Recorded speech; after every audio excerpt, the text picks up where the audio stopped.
அந்த மலை மேலே கரெக்டாக சாயங்காலம் 5 மணிக்கு அந்த கதை ஆரம்பிக்கும் போது நான் அப்போ தான் வந்தால் ஒரு 500-600 கார்கள் நின்றுச்சு அந்த அந்தியூர் மலையில்.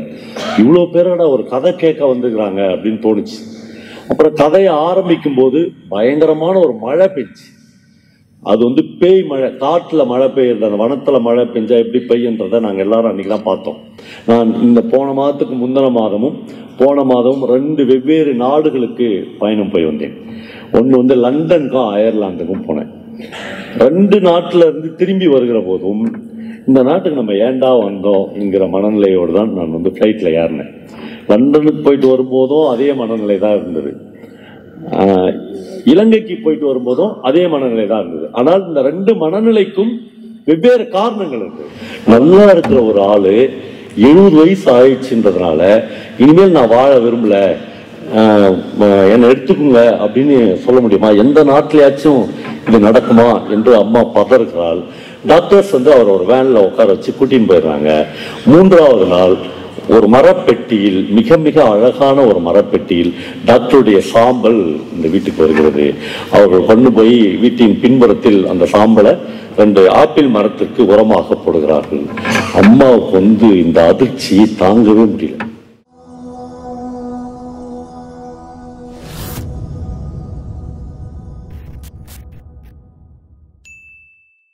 மூணு நாளா தொடர்ச்சியா பேசினே இருக்கும். சத்தியமங்கலத்தில் ஒரு புக் ஃபேர் நடந்துச்சு. அந்த மாதிரி புக் ஃபேர் தான் இதுன்னு தெரியாம தான் நடராஜன் அன்னைக்கு நான் மாட்டிக்கினேன். என்னன்னா அவங்க வந்து கரெக்டாக 6:30 மணிக்கு நீங்கள் மேடைக்கு வந்து சொன்னாங்க. 6:30 மணிக்கு நான் மேடைக்கு போயிட்டேன். கிட்டத்தட்ட அவங்க எனக்கு மைக் கொடுக்கும்போது 9 மணி ஆச்சு. கிட்டத்தட்ட ஒரு 24 பேர் பேசினாங்க. நான் அது தப்புன்னு சொன்னேன். அதே மாதிரி தான் கோயம்புத்தூர் இருக்கும், 24 இல்லைனா கூட ஒரு 12 பேராச்சும் பேசுவாங்க, கொஞ்சம் ஒரு 10 நிமிஷம் போயிடலான்னு. அந்த இவர் யாருமே கிடையாது சார், ஒரு சேர் தான் அப்படின்ட்டார். நாங்கள் அப்படி தான் கூட்டம் நடத்துவோம். திருவண்ணாமலையெல்லாம் நாங்கள் ஒரு சேர் போட்டு அப்படி தான் நடத்துவோம். அது கூட நீங்கள் ஸ்டேஜ்லாம் கிடையாது. எங்களுக்கு வந்து நாங்கள் வந்து முற்றம் அப்படின்னு ஒரு நிகழ்ச்சி நடத்துவோம். அதில் வந்து இந்தியாவின் மிகப்பெரிய ஆளுமைகள் அவ்வளோ பெரிய கூட்டு வந்துடும். KN பணிக்கர், பால் சக்கரையா, சச்சிதானந்தன், ஜெயகாந்தன், அந்த மாதிரி. அது வந்து முற்றிலும் வந்து ஒரு வட்ட வடிவமான மேடை. எல்லாருமே தரையில தான் உட்காருவாங்க. நான் ஏற்கனவே சொன்னேன், அதில் ஒரு தடவை ஜெயகாந்தனை கூப்பிட்டப்போ நான் தெரியாமல் என்னுடைய ஆங்கில பேராசிரியர் ஒருத்தர் இருந்தார். அவரை வந்து ஜெயகாந்தனை இன்ட்ரோடியூஸ் பண்ணுங்கன்னு சொன்னேன். அவர் ஜெயகாந்தன் யார் யாருக்கு பிறந்தாருன்றதுல இருந்து ஒரு பெரிய ஹின்ஸ் எடுத்து ஒரு மிகப்பெரிய பேருரை ஆற்றினார். அப்புறம் ஒரு கட்டத்தில் நாங்கள் தரையிலே உட்காந்துருந்தோம். நான் ஒரு பேண்ட்டு, பேண்ட்டோட ஒரு நுனியை நானும் ஒரு நுனியை ஜேகேவும் பிடிச்சி இழுத்தேன். அவர் திரும்பி பாட்டு இருங்க, இப்போதான் பாதி வந்துக்கிறேன் அப்படின்னாரு. அவர் சொல்லிட்டு 1.25 மணி நேரம் ஒரு சிறப்புரை ஆட்டினார். அது டைம் பார்த்தா கிட்டத்தட்ட 8:45. ஜேகே எழுந்துச்சு அவர் ஒரு 1.5 மணி நேரம் பேசணும். இவரே 1.25 மணி நேரம் பேசுறாருன்னா சிறப்பு பேச்சாளர் ஒரு 1.5 மணி நேரம் பேசணும். அவர் எழுந்துச்சு என்ன பேசுவது எல்லாத்தையும் அவரே பேசிட்டாரு. இன்னொரு நாள் பேசிக்கொள்ளலாம் போயிட்டார். உண்மையிலே கூட்டமே நடக்கலை, சபையில் பேசிக்கொள்ளலாம் அப்படின்ட்டு போயிட்டார். ரைட்டில் போய் நீங்கள் அவரை போய் ஏன் இன்ட்ரோடியூஸ் பண்ணுறது ஒருத்தர் 1.25 மணி நேரமாக பேசுறாருன்னு அவர் கேட்பார். இந்த மாதிரி எல்லாமே நடந்துக்குது. எல்லாமே கலவையான ஒரு விஷயம்தான். அந்த மாதிரி நினச்சிருந்தேன். அப்புறம் முந்தானத்து வந்து இந்த கோயம்புத்தூர்லேருந்து அவர் வீட்டுக்கு தான் இப்போ போனேன். அருண் அப்படின்னு எனக்கு ஒரு நண்பர் அறிமுகமானார். அவர் இந்த சேத்துமடை பகுதியில் ஒரு பிரமாதமான ரெசார்ட் வச்சுக்கிறார். நேற்று சந்திரன்லாம் கூட வந்தேன். அவரு யானைகள் மேலே பயங்கர பிரியமுள்ள ஒரு மனுஷனாக இருக்கார். அவர் வந்து யானைகளை பற்றி நிறைய விஷயங்கள் தெரிஞ்சுக்கினே இருக்காரு. அதனால் அந்த ஏரியாவில் தான் யானை டாக்டர் கிருஷ்ணமூர்த்தி வேலை பார்த்துக்கிறார். டாப் ஸ்லீப் இந்த சேத்துமடை அதெல்லாம். அதனால் அவர் அங்கே வச்சு நீங்கள் யானை டாக்டர் கதை சொல்லணும் அப்படின்னாங்க. நான் ஏற்கனவே சொல்லிட்டேன் சார், அது 4 வருஷத்துக்கு முன்னாடியேன்னு சொன்னேன். நான் எவ்வளோ சொல்லி பார்த்தேன்.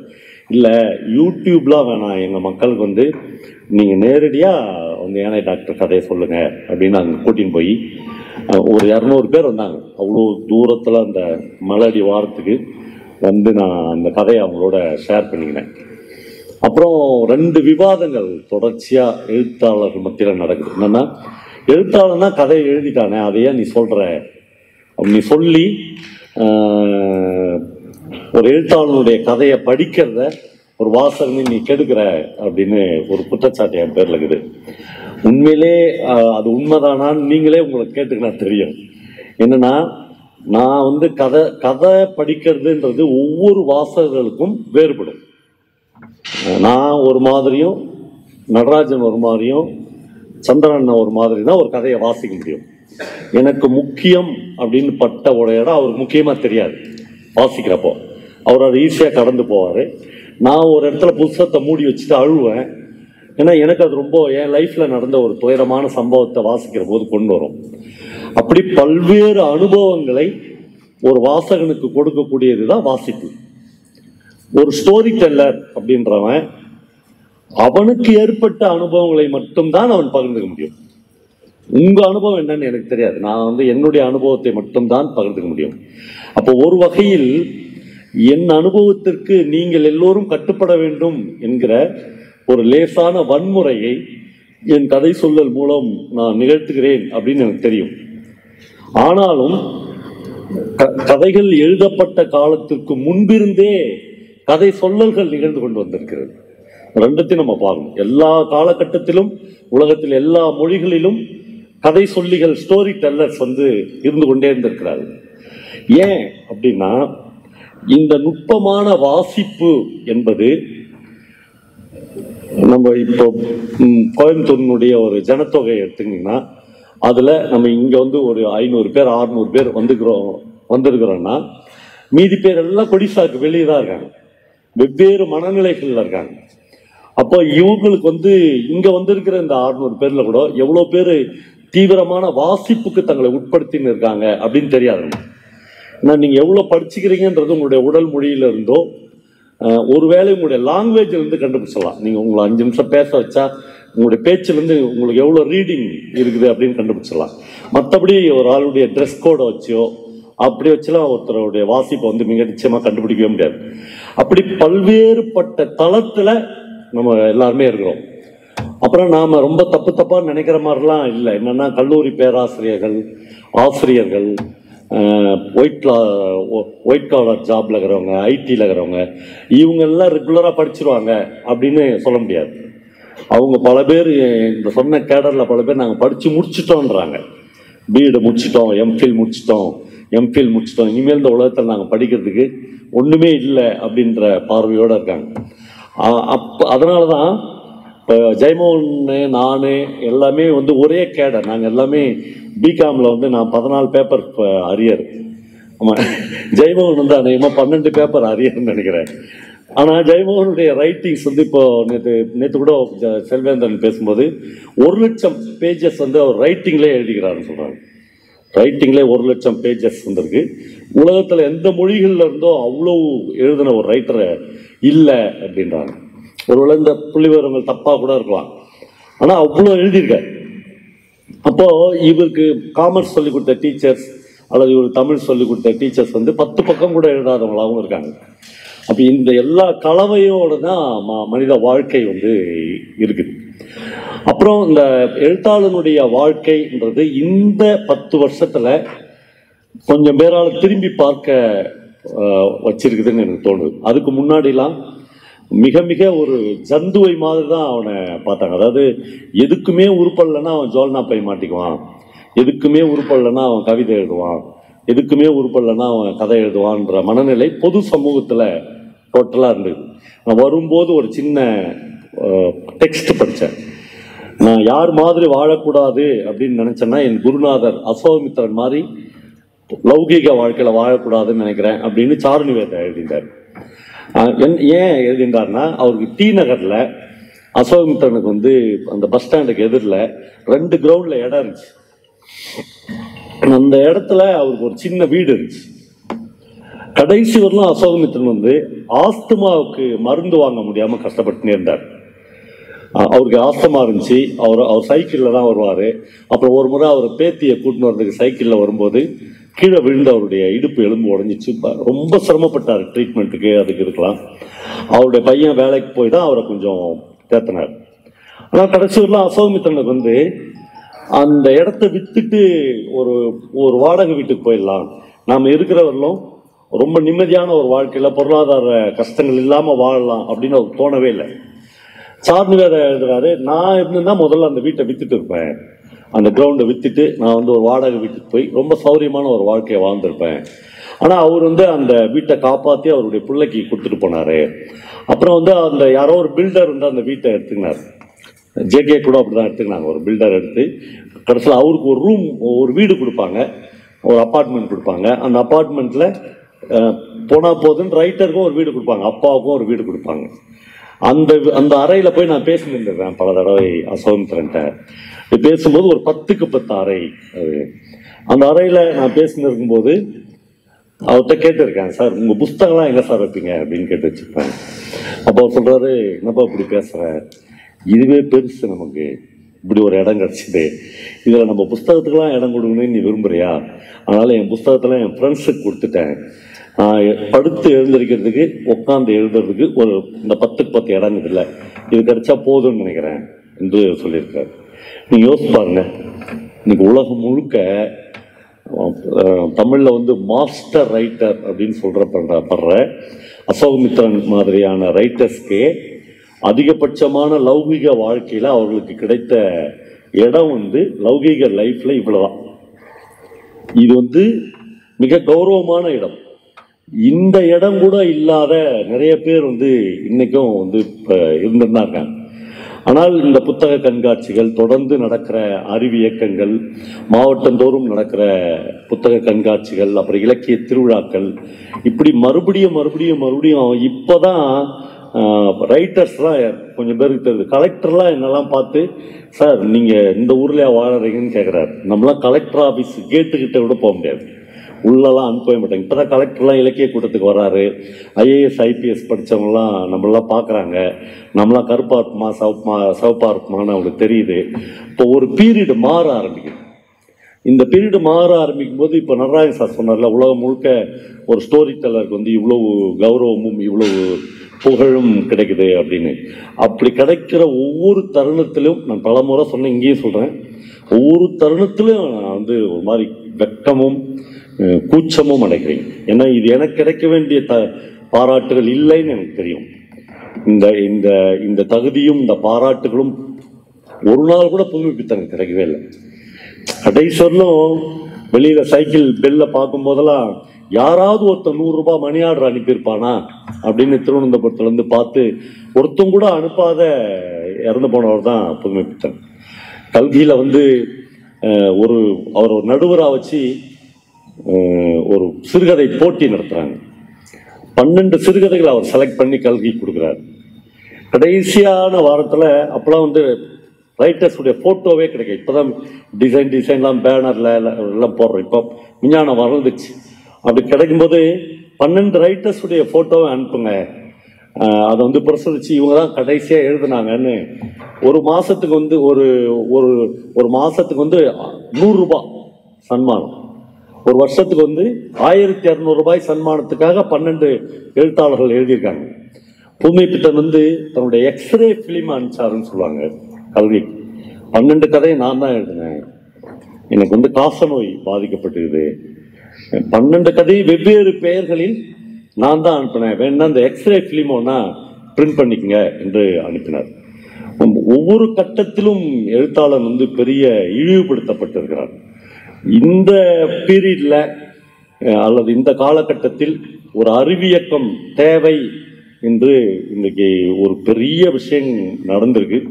அதனால இப்போ டி.கே. சந்திரன் மாதிரியான ஒரு பெரிய தொழிலதிபர் கூட தன்னுடைய பல ஆயிரம் கோடி தொழில் பிஸ்னஸ்லாம் விட்டுட்டு வந்து ஒரு புக் ஃபேருக்கு எங்களுக்கு முன்னாடியே வந்து உட்காந்துக்கிற ஒரு நிலைமை உருவாகி இருக்கிறது. அதற்கு நிறைய ரைட்டர்ஸ், நிறைய போய்ட்ஸ் தேய்ந்து இந்த பாதையை போட்டிருக்கிறார்கள். அது ரொம்ப முக்கியமாக நான் சொல்ல வேண்டும் என்று ஆசைப்பட்டேன். நான் வெறும் கதை மட்டும் சொல்லிட்டு போக வரவில்லை. நான் ஆக்சுவலாக அந்த பெருங்கதையாடல் ஏன் கடைசியில் நான் அந்த என்ன கதை அப்படின்னு சொல்லலைன்னா, ஒன்றும் பெரிய ரகசியம்லாம் இல்லை, உண்மையிலே எந்த கதைன்னு செலக்ட் பண்ண முடியல என்னால். ஒரு 4 கதையை படித்தேன். ஒன்று வந்து கூல மாதிரி. எனக்கு வந்து அந்த கூல மாதிரி கதை படித்து முடித்து அந்த கதையை சொல்லிடலாம் அப்படின்னு முடிப்பேன். ஏன்னா நான் இன்னும் பெருமாள் முருகனுடைய கதையை சொன்னதே இல்லை. அப்புறம் அதை படிக்க படிக்க படிக்க எனக்கு தோணுச்சு, இந்த கதையை ஒரு பொது மேடையில் சொல்லவே முடியாது. இந்த ரொம்ப க்ளோஸாக ஒரு ஒரு 30 பேர் 40 பேரை வச்சுன்னு, ஒன்றும் இல்லை, கோயம்புத்தூர் டிஸ்ட்ரிக்டில் இருந்த இந்த பண்ணையத்துக்கு வேலைக்கு போகிற இந்த சின்ன குழந்தைங்க இருக்காங்களா, அவங்களுடைய பால்யம் எப்படி செத்து அழிஞ்சிச்சு அப்படின்றத மிக பிரமாதமான ஆர்ட்டா பெருமாள் முருகன் வந்து எழுதியிருக்காரு. அந்த குழந்தைங்களுக்கான ஒரு பால்யமே இல்லை. நான் வேற யாரோ இந்த ஷராஜ் நினைக்கிறேன், பொள்ளாச்சியில் ஒரு ரைட்டருக்கு ஒரு ப. சிதம்பரம் வந்து ஒரு 2 லட்ச ரூபாய் அவார்டு கொடுத்தாரு. அந்த கதையில் அப்படி ஒரு பால்யத்தை வித்து அந்த பையனை இன்னும் ஒரு பண்ணையக்காரர் வீட்டில் விட போறாரு. அவங்க அப்பா போகிற போது அவர்கள் வந்து ஒரு ஓடையை தாண்டி போவாங்க. ஓடையை தாண்டி போகும்போது அந்த பையன் மறக்காம கொஞ்சம் கூழாங்கல் எடுத்து தன்னுடைய பாக்கெட்டில் வச்சுக்குவான். போய் அவனை அந்த வீட்டில், அந்த பண்ணையக்காரங்க வீட்டில் விட்ட உடனே அவனுக்கு தெரிஞ்சிடும் அந்த கொஞ்ச நேரத்தில், இந்த வீட்டில் நம்ம வந்து காலையில் 4 மணி வரலும் 3 மணி வரலும் 3 மணிக்கு எழுப்புவாங்க, அப்போ இருந்து நம்ம ஆடு மேய்க்கணும், அப்புறம் 10 மணி ஆகும் நம்மளுக்கு கொஞ்சோண்டு கஞ்சி கொடுக்கறதுக்கு, அது வரலும் நம்ம கொஞ்சம் போனியில் கஞ்சி போட்டு கொடுப்பாங்க. அவனுடைய மொத்த வாழ்க்கையும் அந்த ஆடு மேய்க்கிறதுல, மலையில், காட்டில், அங்கே இருக்கிற இவனை மாதிரியே பண்ணையத்துக்கு வந்த யாராவது ஒரு பொண்ணோட இவனுக்கு ஏற்பட்டு இருக்கிற ஒரு சின்ன காதலில் அல்லது ஒரு காமத்தில் அல்லது அந்த பொண்ணோட ஒரு சிரிப்பில், அவ்வளோதான் லைஃப். இப்போ நமக்கெல்லாம் ஒரு பால்யம் இருந்தது என்பதை திரும்பி பார்க்கிற போது, நான் வந்து என்னுடைய சின்ன வயசில் இவங்க கூட வளர்ந்தேன், எங்கள் பெரியம்மா வீட்டில் வளர்ந்தேன், எங்கள் மே மாதம் விட்டா இவங்க வீட்டுக்கு போவேன், இங்கே சாப்பிடுவேன், அப்படி எதுவுமே இல்லாத இந்த குழந்தைகள் வந்து இந்த பால்யம் முழுக்க தீந்து போன அந்த விஷயத்தை பெருமாள் முருகன் கோலமாதிரியில் எழுதியிருக்கிறார். அந்த எல்லா கதைகளையும் எல்லா இடத்துலையும் சொல்லிடவே முடியாது அப்படின்னு நான் நினைக்கிறேன். சோழகர் தொட்டின்னு ஒரு கதையை பற்றி நீங்கள் கேள்விப்பட்டிருப்பீங்க, எஸ். பாலமுருகன் எழுதுன. வீரப்பன் தேடுதல் வேட்டையின் போது இங்க பக்கத்தில் இருக்கிற அந்தியூர் அந்த அந்த ஏரியாக்களில் என்னெல்லாம் நடந்துச்சு என்பதை பற்றி எழுதினார். நம்மளே இதில் நிறைய பேர் அந்த கதையாடலுக்கு வந்திருக்கலாம். அந்த மலை மேலே கரெக்டாக சாயங்காலம் 5 மணிக்கு அந்த கதை ஆரம்பிக்கும் போது நான் அப்போ தான் வந்தால் ஒரு 500-600 கார்கள் நின்றுச்சு அந்த அந்தியூர் மலையில். இவ்வளோ பேரோட ஒரு கதை கேட்க வந்துக்கிறாங்க அப்படின்னு தோணுச்சு. அப்புறம் கதையை ஆரம்பிக்கும் போது பயங்கரமான ஒரு மழை பெஞ்சு, அது வந்து பேய் மழை, காட்டில் மழை பெய்யுறது, அந்த வனத்தில் மழை பெஞ்சா எப்படி பெய்யுன்றதை நாங்கள் எல்லாரும் அன்றைக்கி தான் பார்த்தோம். கோயம்புத்தூரில் மழை பெய்யறதுக்கும் அந்தியூருக்கு அந்த தாமரைக்கரையில் மழை பெய்யறதுக்கும் நிறைய வித்தியாசம். நாங்கள் அந்த மழையில் அப்படியே எங்கள் முட்டிக்கால் வந்து தண்ணி ஏறி வந்துன்னே இருந்துச்சு. அவ்வளோதான், இந்த கதைலாம் சொல்ல முடியாது அப்படின்னு முடிவு பண்ணி நாளை காலைல 11 மணிக்கு ஒரு வேளை மழை இல்லைன்னா கதை சொல்லலாம், தொடரலாம் அப்படின்னு சொன்னோம். நீங்கள் ஆச்சரியப்படத்தக்க வகையில் ஒரு விஷயம் நடந்துச்சு. அடுத்த நாள் காலையில் 11 மணிக்கு நாங்கள் ஒரு பெரிய அந்த கூரைக்குள்ளே போய் உட்காரும்போது இந்த இவ்வளோ கார்களும் எங்கே போச்சுன்னு தெரியல, இவ்வளோ மனிதர்களும் எங்கே இருந்தாங்கன்னு தெரியல. ஏன்னா இவ்வளோ பேர் தங்கிறதுக்குலாம் அந்த மலையில் எதுவுமே இல்லை. ஆனால் எல்லாருமே காலைல 11 மணிக்கு வந்துட்டாங்க. அவ்வளோ பேரும் உட்கார்ந்தாங்க. நான் கதை சொல்ல ஆரம்பிக்கிறேன். என்னால் கதையே சொல்ல முடியல. என்னன்னா, அந்த கதையில் மாதின்னு ஒரு பொண்ணு வர்றாங்க. அந்த மாதியின் மீது 4 போலீஸ்காரர்கள் மேலே கிடந்தார்கள்னு ஒரு வரி வருது. அட மாதேஸ்வரா நீயுமா என்று அவள் கதறினாள் என்று ஒரு டயலாக் வருது. நான் அந்த இடத்தையும் அவள் பேசின அந்த வசனத்தையும் சொல்லுகிற போது எனக்கு 1 அடி தூரத்தில் அந்த மாதிரி உட்காந்துக்கிறாங்க. அவங்களுக்கு இப்போ ஒரு 60-65 வயசு இருக்கும். அந்த கதையில் வருகிற கிட்டத்தட்ட 60% கேரக்டர்ஸ் இன்னும் உயிரோடு இருக்கிறாங்க, இன்னும் உயிரோடு உட்கார்ந்துருக்கிறாங்க. அந்த கதையில் ஒரு முக்கியமான இடம் வரும். ஒரு சின்ன குழந்தை, ஒரு ட்ரைப் குழந்தை சொல்லும், இவ்வளவு யானைகளை இவங்க மாற்றி மாற்றி திருட்டுத்தனமாக கொள்றாங்களே, அப்படி யானைகளை கொன்று இவர்கள் என்ன செய்வார்கள் அப்படின்னு ஒரு பழங்குடி பெண் கேட்கும்போது அந்த இவன் அவன் ட்ரைப் அவன் சொல்லுவான், யானைகளை கொன்று யானை பொம்மைகள் செய்வார்கள் சொல்றான். இந்த வரிகள்லாம் நம்மளை வந்து பயங்கரமா உழுக்குச்சு. அப்புறம் ஒரு பெரிய டெக்ஸ்டை நம்ம படிக்கிறப்போ அந்த டெக்ஸ்ட் முழுக்க கதையா நம்ம பாதிக்கணும் இல்லை, ஒரு வரி நம்மை பயங்கர டிஸ்டர்ப் பண்ணால் போதும். நான் ஏற்கனவே ஜெயமோகனுடைய எங்கள் ஒரு விழாவில் பேசும்போது கல்பட்டா நாராயணனுடைய ஒரு வரி சொல்லியிருப்பேன். மீனின் துள்ளல் அளவே உள்ள மனித வாழ்க்கைன்னு ஒரு வரி எழுதிக்குவார். ஒரு மீன் அப்படி தூக்கி போட்டால் அப்படி துள்ளுதில்லை, அவ்வளோதான்டா அவன் லைஃபு, இதுக்குள்ளதான் நீ இவ்வளோ ஆடுற என்று ஒரு வரி இருக்கும். அப்போ ஒரு எழுத்தாளன் எழுதினதை, ஒரு டெக்ஸ்டை ஒரு வாசகன் படிக்கிற போது மீனின் துள்ளல் அளவே உள்ள ஒரு லைஃப் அப்படின்னு எழுதும்போது நீங்க புத்தகத்தை மூடி வைத்து விட்டு அதுக்குள்ள டிராவல் பண்ண ஆரம்பிச்சிடலாம். அதுக்கப்புறம் படிக்கணும் கிடையாது, இன்னொரு நாளைக்கு படிச்சிடலாம்.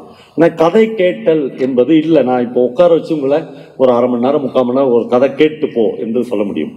இப்போ நான் வரும்போது என்னுடைய நண்பர்கள்ட்ட ஒரு பெரிய டிஸ்கஷன் நடந்துச்சு. என்னன்னா, ஒரு 5 பேரை உட்கார வைத்து கொண்டு நான் ஒரு கதையை முழுக்க வாசிச்சு காமிச்சேன். அவங்க இங்க அங்க எங்கேயுமே அசையலை.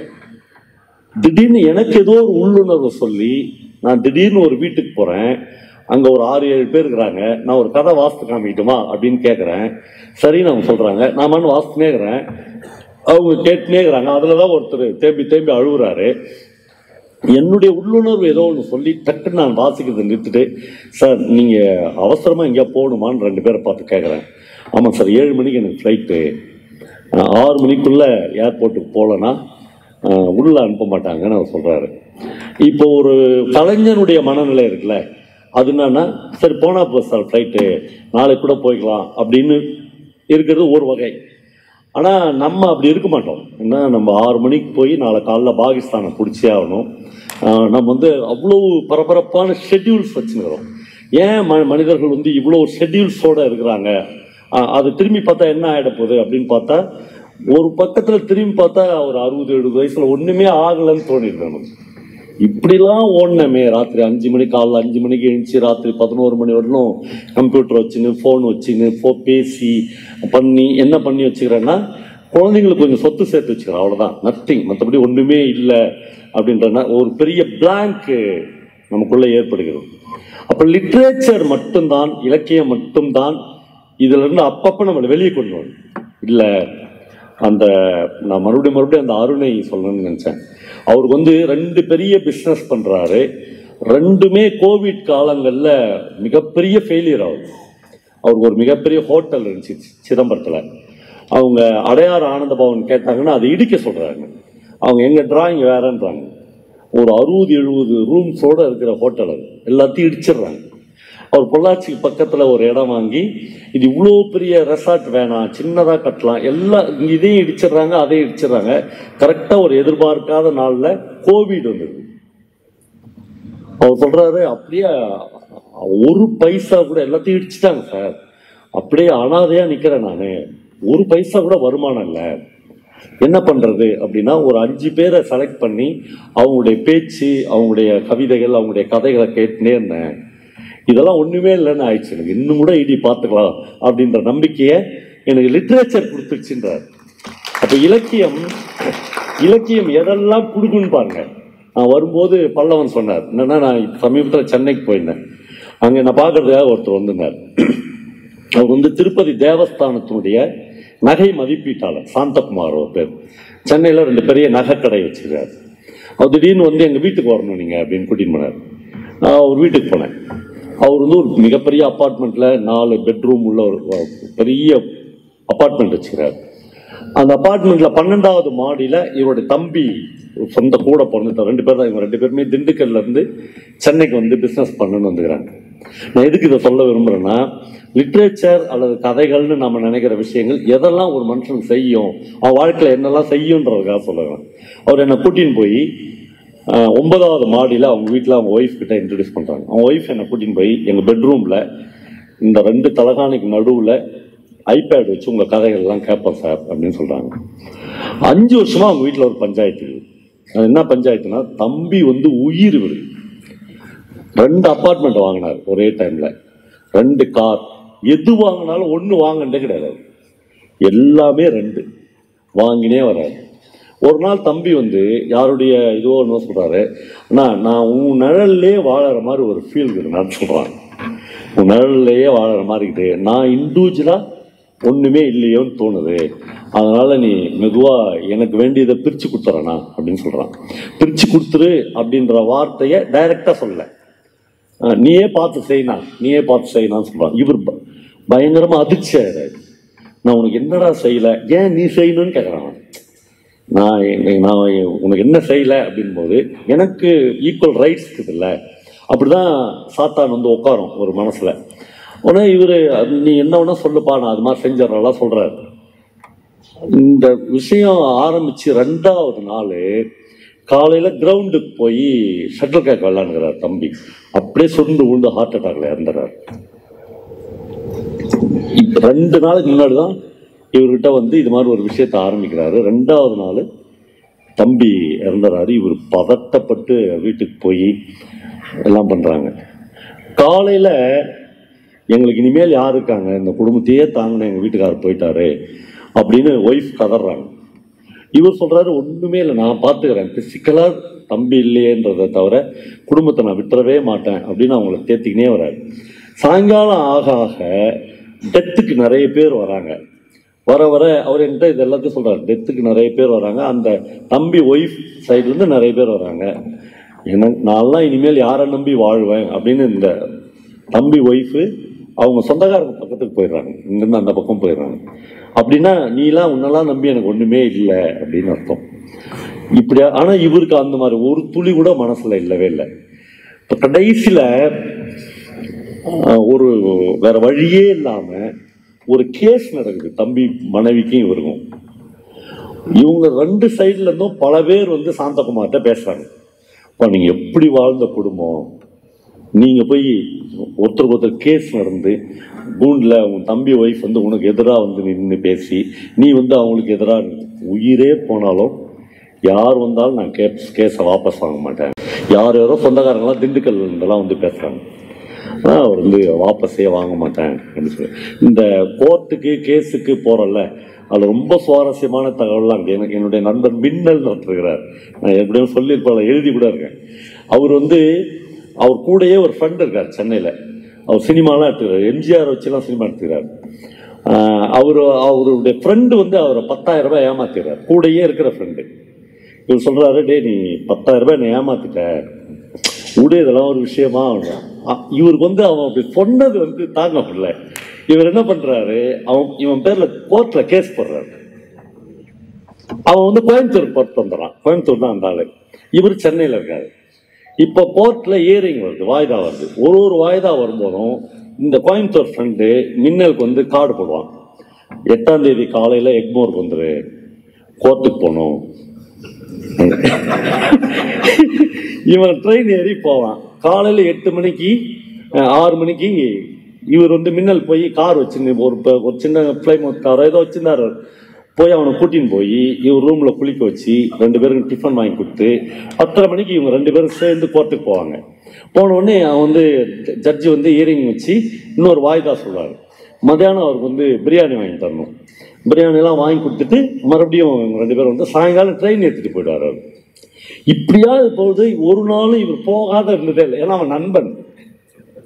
ஆனா ஏன் அவன் நண்பன் மேல ஏன் கேஸ் போட்ட அப்படின்னா, ஆமா தர்மம் நிலைக்கணும் இந்த உலகத்துல, அறத்தோட வாழணும் அப்படின்னு நினைக்கிறாரு.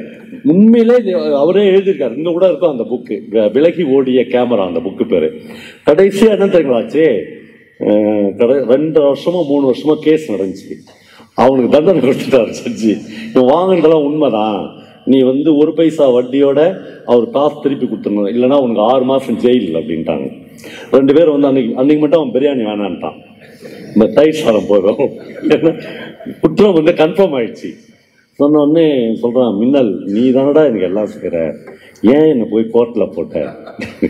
அவர் சொல்றாரு, ஒண்ணுமே இல்லை, இந்த உலகத்துல அறத்தை ஒன்றும் இல்லாத ஆக்கி நம்ம வாழ்ந்துட முடியும்னு நீ நினைக்கிறல்ல, அப்படி வாழ முடியாது அப்படின்னு நான் உனக்கு கற்றுக்கணும் நீ அப்படின்னு நினைக்கிற.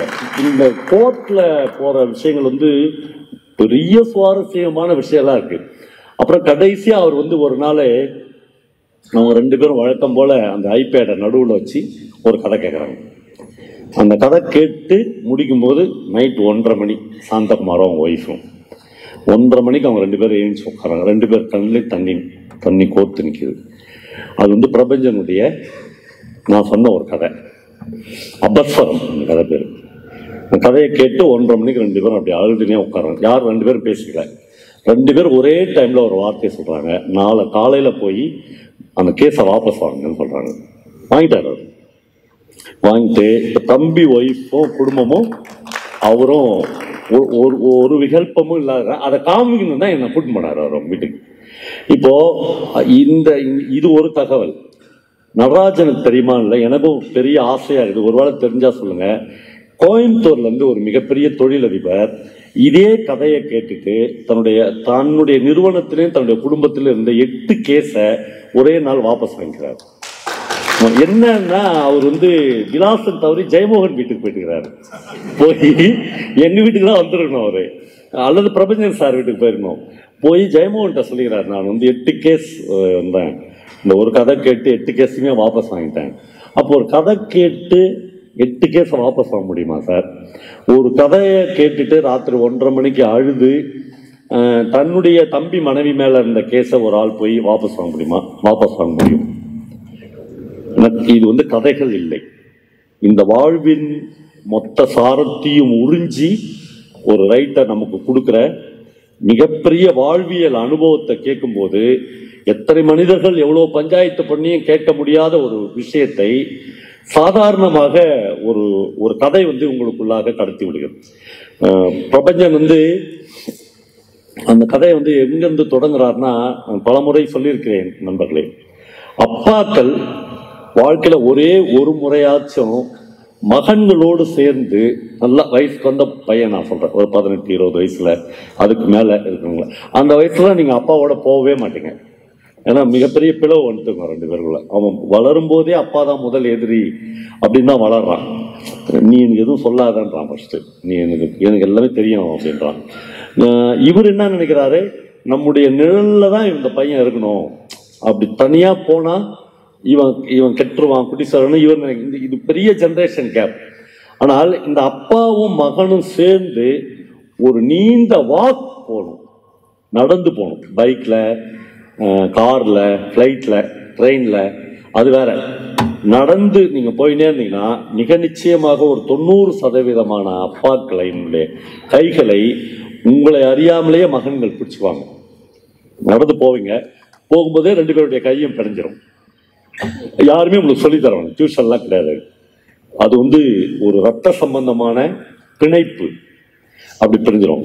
அப்போ 2 பேருடைய கண்ணும் கலங்கும். நீங்கள் அப்பாவிடமிருந்து கற்றுக்கொள்ள வேண்டிய பல விஷயங்களை அந்த நடையின் போது அந்த உரையாடல் உங்களுக்கு கற்றுத்தரும். அந்த மாதிரி ஒருத்தர் பாண்டிச்சேரியில ஒரு பெரியவர் பையன்கிட்ட சொல்லுவார், அவன் கவர்மெண்ட்ல வேலை பார்க்குறான். அவன்கிட்ட சொல்லுவார், தம்பி நீ கோர்ட்டுக்கு போகணும், நீ கொஞ்சம் லீவ் போட்டு வரையா அப்படின்னு கேட்பாரு. அவன் லீவ் போட்டு வந்துடுவான். அப்பாவும் அவனும் அவர் அப்பா மழையே இல்லைன்னா கூட ஒரு கொடை எடுத்துக்குவார். சில பேருடைய இயல்பு அப்படிலாம் இருக்கும், அவங்க எந்த நேரமும் ஒரு கொடையோடு இருப்பார். ஒரு கொடை எடுத்துவாங்க, லேசான தூரல் வரும்னு இப்போ நல்ல வெயில் இருக்கும், ஆனால் அவர் கொடை யூஸ் பண்ண மாட்டார். கொஞ்சம் தூரம் நடந்து இவர்கள் ஒரு 1 கிலோமீட்டர் 2 கிலோமீட்டர் நேரு வீதியில் நடக்கும்போது அவன் கவனிப்பான், அப்பாவுடைய கையை பிணைச்சிருப்பான். அப்படி ஒரு பிரியம் அந்த அப்பா மேல இருக்கும். அப்பா இந்த நேர்மை அப்படின்னா அந்த உலகத்துல என்ன அப்படின்றதுக்கான ஒரே ஒரு அடையாளமாக இருப்பார். அப்போ 2 பேரும் கோர்ட்டுக்கு போவாங்க. கோர்ட்ல 11:30 மணிக்கு ஜட்ஜி இவர் பேரை சொல்லி கூப்பிடுறதுக்கு ஒரு 5 நிமிஷத்துக்கு முன்னாடி குமரேசன் மாமா ஒரு கார்ல இறங்குவார். இறங்கின உடனே அப்பா தலையை குனிஞ்சுக்குவாரு. குமரேசன் மாமா கார்ல இருந்து இறங்கும் போதே தலையை குனிஞ்சுக்குவாரு. 2 பேருமே 2 பேரையும் பார்த்துக்க மாட்டாங்க. கேஸ் இவங்க 2 பேருக்குள்ளதான். இப்ப ஜட்ஜி அப்பாவை கூண்டுல ஏற்றி கேட்பாரு, 1 லட்சம் ரூபாய் சேர்த்துக்கிட்ட நீங்க தானே வாங்கினீங்க என்று கேட்பார். அப்பா பதில் சொல்வார், ஆமா. சரி, 4 மாசம் கூட ஒழுங்கா வட்டி கொடுக்கலையே, இவ்வளவு நாள் ஆச்சே, கொடுத்துருக்கணும்ல என்று ஜட்ஜி கேட்டுக்கொண்டு, அப்பாவுடைய மரியாதை அல்லது அவருடைய ஸ்டேட்டஸ் இந்த ஊர்ல என்ன அப்படின்றது ஜட்ஜி வரலும் தெரியும். அவ்வளவு நேர்மையான மனுஷன். என்னவோ ஒரு சொல்ல தெரியாத சொல்ல முடியாத ஒரு விஷயம் இதற்குள்ளாக இருக்கிறது. ஜட்ஜி கேட்டு சொல்றாரு, 1 மாசம் டைம் தரேன், இந்த 1 மாசத்துக்குள்ள சேட்டுக்கு வட்டியும் முதலும் நீங்க கொடுத்துருங்க, இல்லைன்னா வேற வழி இல்லை, உங்க வீட்டை ஜப்திக்கு கொண்டு வர வேண்டியிருக்கும். இப்பயே அதுக்கான ஆர்டர்ஸ் இஷ்யூ பண்றேன். இப்போ இந்த இன்சிடென்ட் நடந்து கொண்டு இருக்கும் போதே இந்த பையன் வந்து குமரேசன் மாமாவை பார்த்து கொண்டே இருக்கிறான். குமரேசன் மாமா முகத்தில் எந்த உணர்ச்சியும் இல்லாமல் அப்படியே இருக்கிறார். அப்பா கண் கலங்கி வந்து போலாமா என்று பையன்கிட்ட சொல்லிட்டு தளர்ந்த நடையோடு மறுபடியும் திரும்பி வருகிறார்கள்.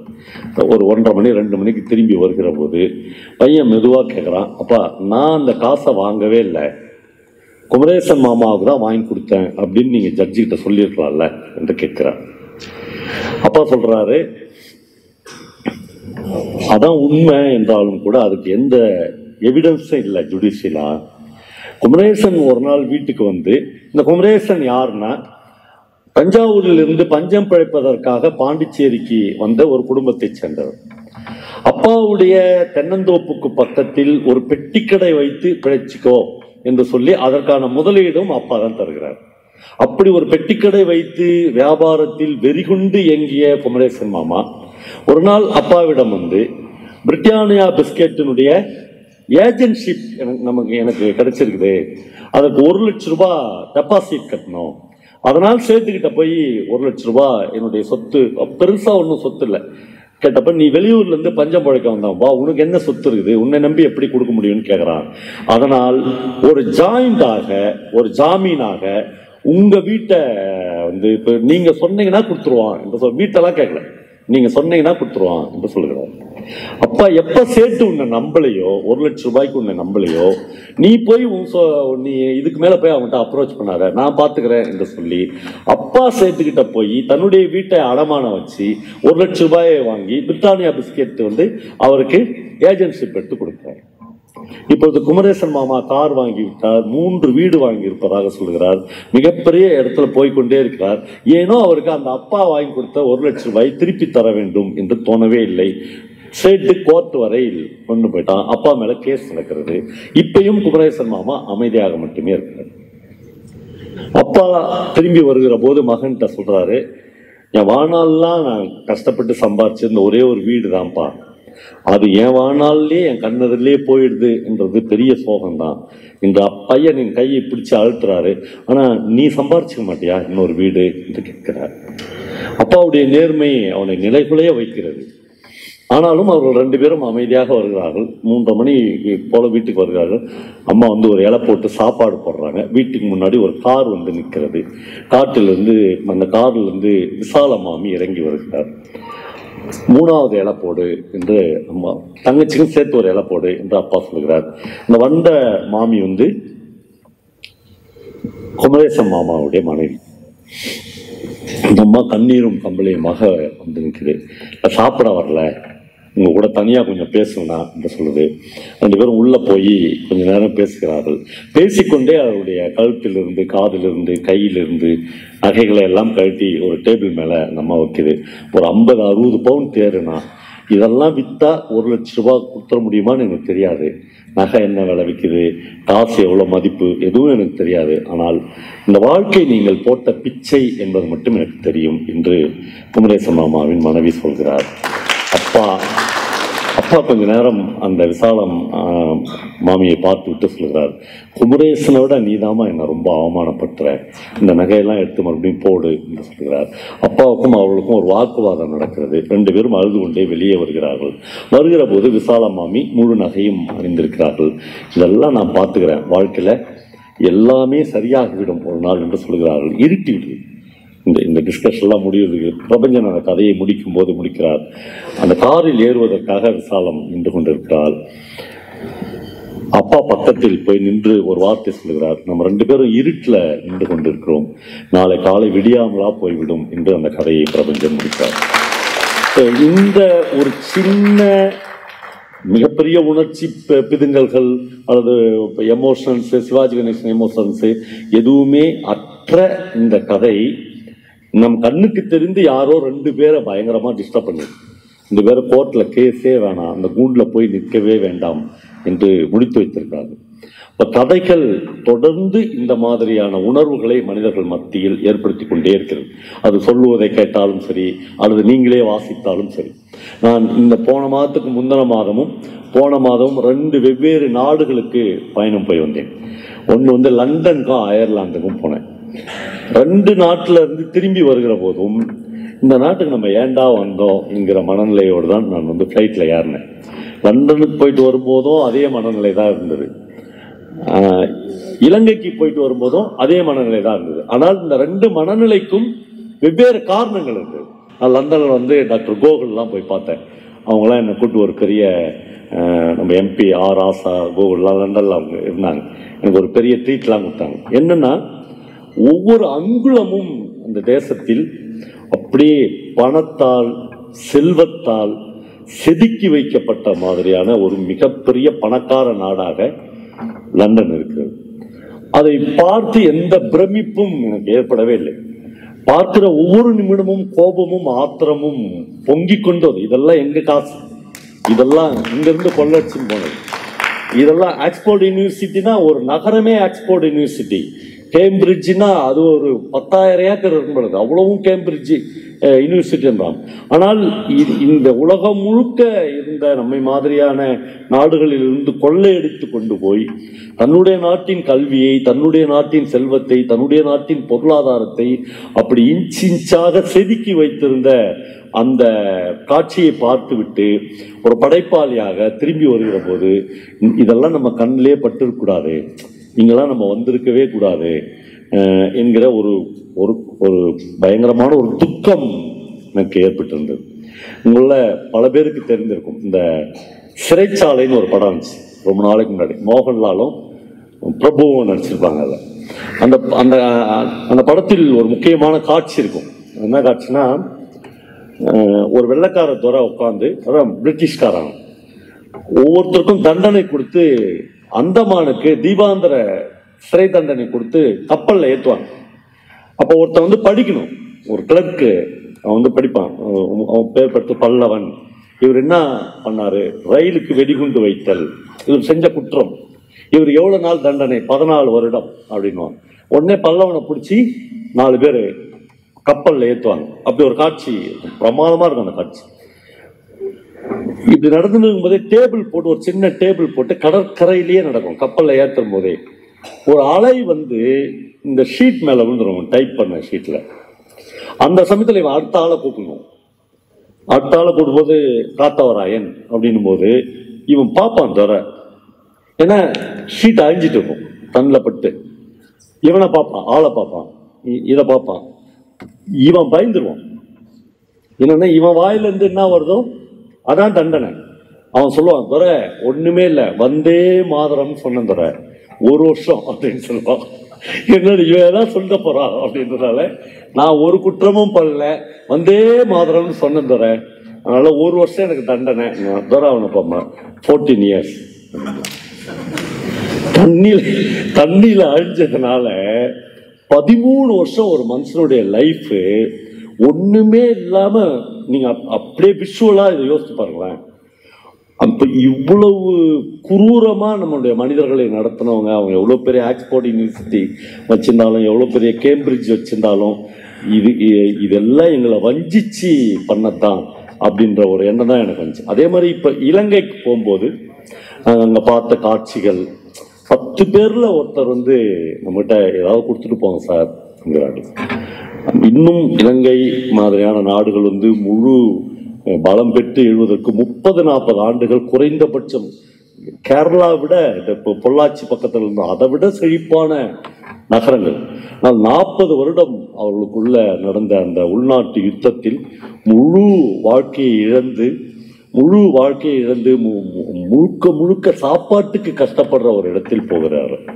ஆனால் பிரபஞ்சன் சொல்வது மாதிரி, நான் ஒரு 7-8 ஊர்களில் அங்கே பேசினேன். கிளிநொச்சியில், திரிகோணமலையில், ஒரே ஒரு வார்த்தை தான் கண்டென்ட்டாக எனக்கு இருந்தது. அது பிரபஞ்சன் சொன்ன, இவ்வளவுக்கு பிறகும் ஒரு பூ பூக்கத்தானே செய்கிறது என்று ஒரு வரி எழுதிப்பார்.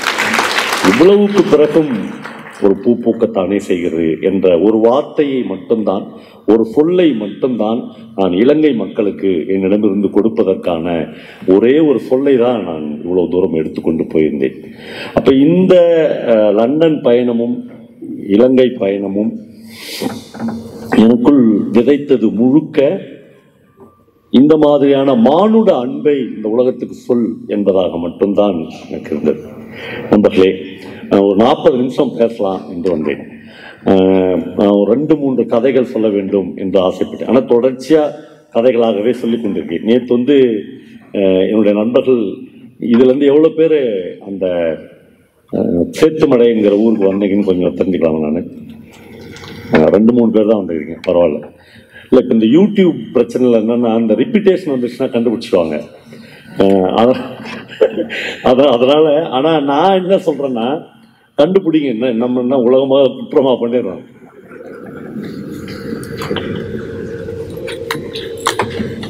அங்கே நான் ஊமை சென்னாயின்னு ஒரு கதை சொன்னேன், ஜெயமோகனுடைய ஒரு கதை.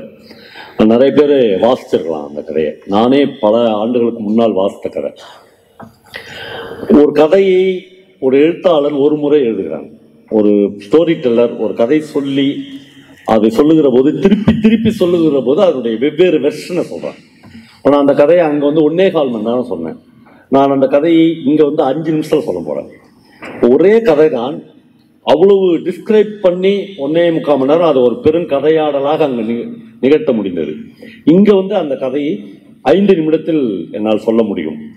என்னன்னா, அந்த கதை சொல்லணுமான்னு இப்போ எனக்கு தோணலை. அதுக்கு பதிலாக நான் முழுக்க இந்த பெருங்கதையாடலில் முத்துலிங்கம் என்கிற எனக்கு மனதுக்கு பிடித்தமான ஒரு எழுத்தாளரை முன்னிறுத்த வேண்டும் என்று ரொம்பவும் பிரியப்பட்டேன். எனக்கு முத்துலிங்கம் மிகச்சிறந்த ஒரு ரைட்டர், ஒரு யூனிவர்சல் ரைட்டர். உங்களுக்கு நிறைய பேருக்கு முத்துலிங்கத்தை தெரிந்திருக்கும். அவர் உலகம் முழுக்க பல்வேறு நாடுகளில் பல்வேறு உயர் பதவிகளில் இருந்து தற்போது கனடாவில் வசிக்கிற 84 வயதான ஒரு மிக மிக முக்கியமான ஒரு சர்வதேச எழுத்தாளர் என்று முத்துலிங்கத்தை சொல்லலாம். முத்துலிங்கத்தினுடைய எழுத்தில் இயல்பாக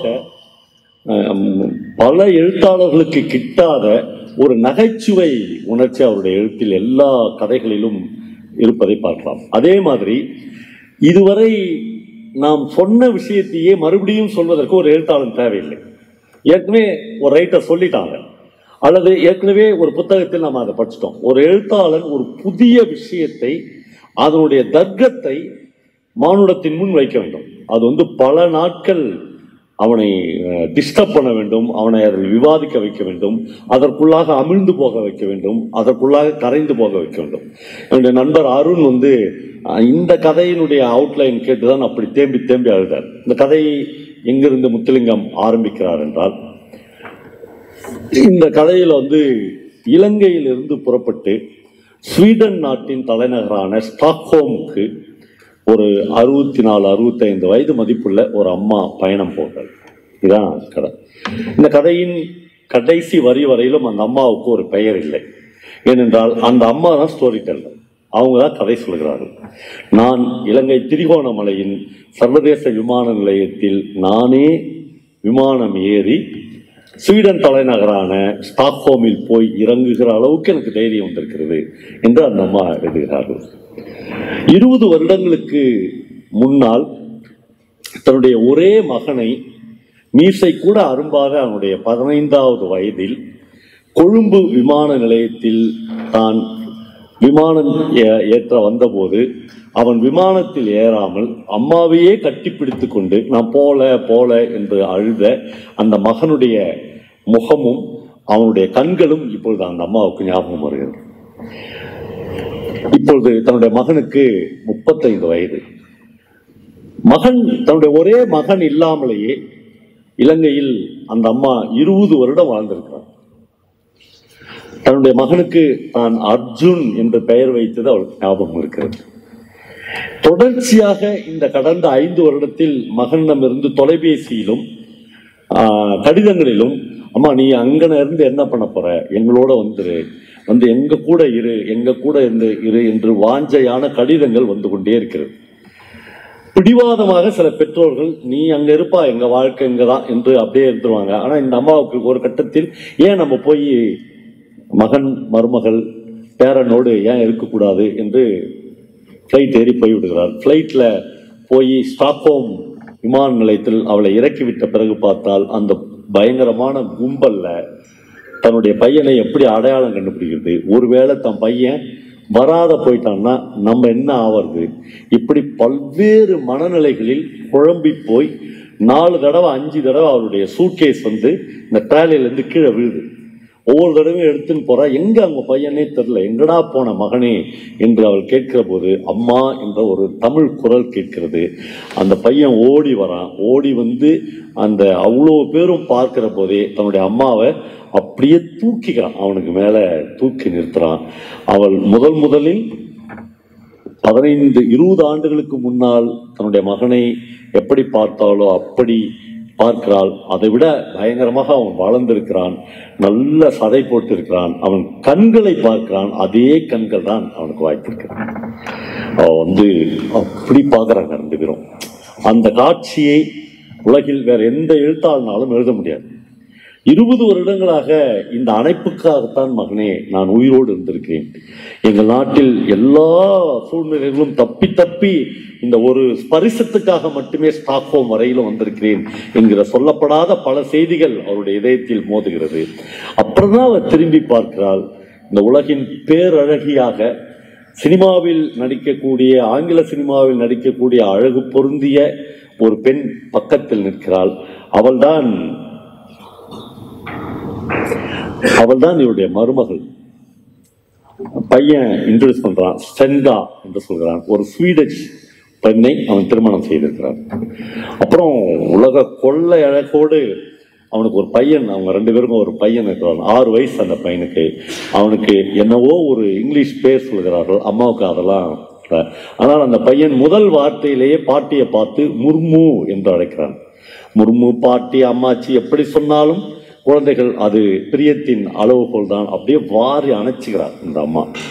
அப்படி ஒரு பிரியங்களோடு இவர்கள் எல்லோரும் போய்கொண்டே இருக்கார்கள். கார்ல போறாங்க. ஸ்வீடனில் 80% வீடுகள் என் மகனின் வீடு மாதிரிதான். அந்த வீட்டை எல்லாம் அவள் வர்ணிக்கிறார்கள். இப்ப ஸ்வீடனுடைய அந்த அம்மா வந்து விட்டார். இப்ப பையன் போய் ஒரு கதவை திறப்பதற்காக கையில உள்ள ஒரு அடையாள அட்டையிலிருந்து ஒரு பிளாஸ்டிக் ஸ்டிக் மாதிரி இருக்கு, அந்த ஸ்டிக்கை எடுத்து கதவு உள்ள போடுறான். கதவு திறக்கிறது. அதே பிளாஸ்டிக் அட்டை தான் ஒரு மனிதனுடைய சுடுகாடு வரையிலும் இருக்கும் என்பதை அம்மா புரிந்து கொள்கிறார். அந்த அடையாள அட்டை தான் அவருடைய வாழ்வாதாரம். கார் திறக்கலாம், பீரோ திறக்கலாம், கதவை திறக்கலாம், வீட்டை திறக்கலாம், பேங்க் அக்கௌண்ட்டை டீல் பண்ணலாம், கம்ப்யூட்டரை திறக்கலாம், எல்லாத்துக்குமே அதுதான். அம்மா வருவதற்கு முன்னால் கிட்டத்தட்ட 4 வருடம் கஷ்டப்பட்டு அம்மாவுக்கு இந்த குடியுரிமையை பையன் வாங்கியிருக்கிறார். ஏனென்றால் ஸ்வீடனில் எதை வேண்டுமானாலும் அவர்கள் விட்டுக் கொடுப்பார்கள். 1,10,00,000 பேர் ஜனத்தொகை என்பது ஒருபோதும் ஒரு ஆள் அதிகமாகக்கூடாது, ஒரு ஆள் குறையக்கூடாது. அது ரொம்ப கரெக்டா ஸ்வீடன்ல வந்து மெயின்டைன் பண்றாங்க. ஏன்னா அவருடைய பிளாட்பாரத்துல பிச்சைக்காரர்கள் படுக்கக்கூடாது, அனாதைகள் இருக்க மாட்டார்கள், எல்லோருக்கும் ஒரு வீடு இருக்க வேண்டும். 1,10,00,000 பேருக்கான வசதிகள் தான் அந்த நாட்டில் இருக்கிறது. உலகத்தில் மிக ரொம்ப கரெக்டா எங்க நாட்டை மட்டும்தான் நாங்கள் வச்சுக்கிறோம் என்றார். அதனால்தான் அம்மாவுக்கு விசா கிடைப்பதற்கு இவ்வளவு லேட் ஆகியிருக்கிறது. பையன் அம்மா வந்தவுடன் முதல் அம்மாவை உட்கார வச்சு ஒரு பெரிய கம்ப்யூட்டரை ஓபன் பண்ணி அம்மாவுக்கான அடையாள அட்டையை விண்ணப்பிக்கிறாங்க. அது 2 நாளில் வந்து அம்மாவுக்கு ஒரு நீண்ட பிளாஸ்டிக் ஸ்டிக்கோடு ஒரு அடையாள அட்டை கிடைத்து விடுகிறது. இந்த அடையாள அட்டைக்கு முன்னால் அவருடைய கைரேகை, அவருடைய எல்லாம் வச்சு கம்ப்யூட்டர், அவள் எங்கு போனாலும் அவருடைய ஒரு ஜாதகமும் அந்த கம்ப்யூட்டரில் ஏறிக்கொண்டே வரும். முத்துலிங்கம் எழுதுகிறார், ஸ்வீடனில் ஒரு 5 வயசு குழந்தைய நீங்கள் ஒரு 200 கிலோமீட்டர் கார்ல எடுத்துன்னு போய் ஒரு நதிக்கு பக்கத்துல விட்டுட்டு தைரியமா வீட்டுக்கு வந்துடலாம். இன்னும் 2-3 மணி நேரத்துல அந்த பையன் உங்க வீட்டுக்கு வந்துடுவான். ஸ்வீடனில் எந்த குழந்தையும் தொலையாது என்று எழுதுகிறார். ஏன்னா எல்லா குழந்தைகிட்டையும் கார்டு இருக்கும். எல்லா குழந்தைகளின் கார்டும் உங்க வீட்டுல எடுத்து வந்து விட்டுரும். அந்த குழந்தைகளுக்கு அந்த கார்டை வச்சு டெலிபோன் பண்ண முடியும். எல்லாமே கம்ப்யூட்டர் மூலமாகவும் கார்டு மூலமாகவும் இயங்குகிற ஒரு வாழ்க்கைக்கு அவர்கள் போய்விட்டிருப்பார்கள். அப்புறம் அம்மா, இலங்கையிலிருந்து போன அம்மாவுக்கு நாக்கு குருசியா சாப்பிடணும்னு தோணும். அப்பதான் அவங்க மருமக சொல்வா, அம்மா எல்லாமே கம்ப்யூட்டர்ல ப்ரோக்ராம் பண்ணி வச்சிருவோம். என்ன சாப்பாடு வேணும், காலையில 2 சப்பாத்தி. நான் அவங்க 7ஆம் நம்பரை டிக் பண்ணீங்கன்னா 2 சப்பாத்தி சொல்றதுக்கான ஒரு ஆர்டர் கிடைக்கும். உடனே 2 சப்பாத்தி போட்டுக்கலாம். எல்லாமே கம்ப்யூட்டர் ப்ரோக்ராமிங் தான். ஆனால் இது எல்லாம் மீறி அந்த ஸ்டென்கா என்கிற மருமகள் பேரழகியாக இருப்பாள். ஒரு நாள் அம்மா வந்து ரொம்ப பிரியத்தோட வெட்டத்தோட அவர்கிட்ட கேட்பா, உலகத்திலேயே உன்ன மாதிரி ஒரு அங்குல இடை மட்டும் உள்ள அழகிய நான் பார்த்ததே இல்லை அப்படின்னு அவங்க மருமகிட்ட சொல்லுவா. மருமக ரொம்ப பிரியத்தோட சிரிச்சிங்கன்னே சொல்லுவா, ஒரு நாள் கூட உங்க பையன் அர்ஜுன் இதை சொன்னதே இல்லை, நீங்களாச்சும் சொல்லியிருக்கீங்க என்று சொல்லுவார். இந்த மகன், பேரன், மருமகள் என்கிற குடும்பத்துக்குள் அம்மா அவ்வளவு ஐக்கியமாகி வாழ கற்றுக்கொள்வாள். கிட்டத்தட்ட பையன் பேர் அவளுக்கு என்ன பண்ணாலும் வராது, ஹர்பன் ஏதோ ஒரு பேர் வரும். அவனை சொல்லுவா, உன் பேர் சொக்கன் அப்படின்றான். ஆமாம், அந்த ஓகே முர்மு, நீ என்னை சொக்கன்னே கூப்பிடு, ஆனால் அப்பா அம்மா எதிரில் அப்படி கூப்பிட வேணாம், நம்ம 2 பேரும் தனியாக, இவங்க 2 பேரும் ஒரு தனி வாழ்க்கைக்கே போயிடுவாங்க. அந்த பையன் அம்மா இந்த முர்முக்கு, இந்த அம்மம்மாவுக்கு ஸ்வீடிஷ்லாம் கற்றுக் கொடுத்துருவான். அப்படியே கொஞ்சம் கொஞ்சமாக வாழ்க்கை போயினே இருக்கும். அப்போதான் அவ்வளோ அழகாக இருப்பாள்ல அவள். ஒரே ஒரு முறை தனியாக மனம் கசந்து அழுவதை இந்த அம்மா பார்ப்பான். வா, இவ்வளோ பெரிய ஒரு பேரழகியின் கண்களிலிருந்து கண்ணீர் வருமா? ஆமாம், பேரழகியில் கண்ணீரிலிருந்து கண்ணீர் தான் வரும் இல்லையா? இவளுக்கு போய் உலகத்தில் என்ன துக்கம் அப்படின்னு கேட்பா. ஒரு கம்ப்யூட்டருடைய செய்தியை பார்த்த உடனே அழ ஆரம்பிச்சிருவாள். மாமியார் போய் அவள் பக்கத்தில் உட்காந்து, உனக்கு போய் என்ன பிரச்சனை இந்த உலகத்தில், என் பேரழகி மருமகளே, உனக்கு என்ன பிரச்சனை? அவன் சொல்கிறான், எனக்கு ஒன்றுமே பிரச்சனை இல்லை, என் பையனுக்கு துணையா ஒரு பெண் குழந்தை வேண்டும், அதான் எனக்கு பிரச்சனை. அதுக்கு என்ன பிரச்சனை இல்லை, நீங்கள் இலங்கை மாதிரியோ இந்தியாவை மாதிரியோ நாங்கள் நினச்சிங்கன்னா 10வது மாதம்லாம் ஒரு குழந்தை பெற்றுக்க முடியாது. இந்த 1 கோடியே 10 லட்சம்ன்றது ஒன்று மேலே ஏறக்கூடாது, ஒன்று கீழே. அதனால் நாங்கள் அப்ளை பண்ணி வச்சுக்கிறோம் கவர்மெண்ட்டில். அவங்க பெர்மிஷன் கொடுப்பாங்க. என்னுடைய சிநேகிதிகளுக்கெல்லாம் பெர்மிஷன் கிடைச்சிச்சு. என்னுடைய அப்ளிகேஷன் மட்டும் தொடர்ந்து ரிஜெக்ட் ஆகினே வருது. இந்த துக்கத்தை என்னால் தாங்கவே முடியல. அம்மாவுக்கு இது மிகப்பெரிய பேரதிர்ச்சியாக இருக்கிறது. இந்த இன்சிடென்ட்ஸ் நடந்து கொண்டு இருக்கும் போதே இவருடைய பக்கத்து வீட்டில் ஒரு பெரிய விஞ்ஞானி இருக்கார். அந்த ஹன்னிங்கல் அவர் பேர். அந்த விஞ்ஞானி அவருடைய 70வது பிறந்த நாளை கொண்டாடுவதற்காக இந்த அம்மாவுக்கு ஒரு இன்விடேஷன் கொடுக்குறாரு. அதுவே இந்த அம்மாவுக்கு ஒரு பெரிய சந்தோஷம். நாமளையும் ஈக்குவலாக கூப்பிட்றாங்க. கூப்பிட்டு ஒரு 20 பேர் கொண்டு அவருடைய தோட்டத்திலேயே அந்த பர்த்டே பார்ட்டி நடக்கிறது. வழக்கமாக நாம தானே பர்த்டே கொண்டாடுறவங்களுக்கு கிஃப்ட் கொடுப்போம்.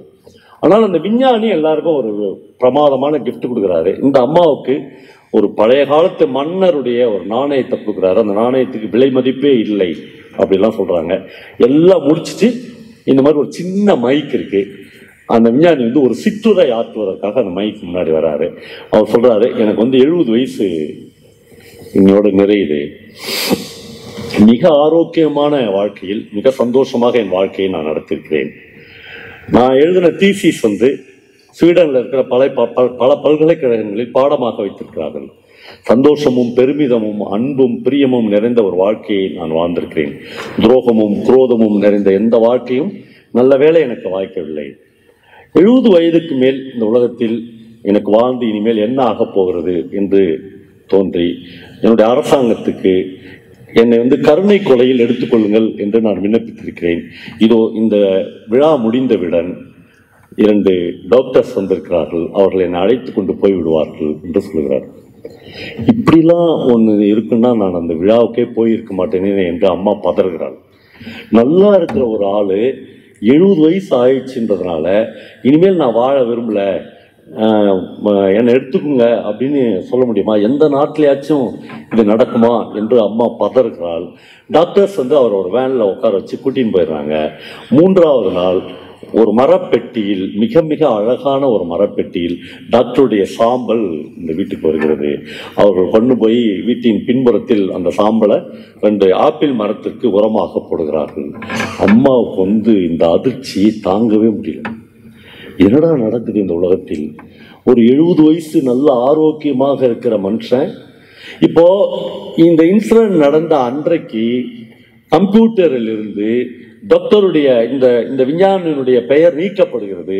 புதிதாக ஒரு விண்ணப்பித்திருக்கிற ஒரு தம்பதிகளுக்கு நீங்கள் ஒரு குழந்தை பெற்றுக்கொள்ளலாம் என்கிற அனுமதிக்கு அவர்களுக்கு ஒரு அனுமதி கிடைக்கிறது. ஒரே நாளில் இது 2ம் நடக்கிறது.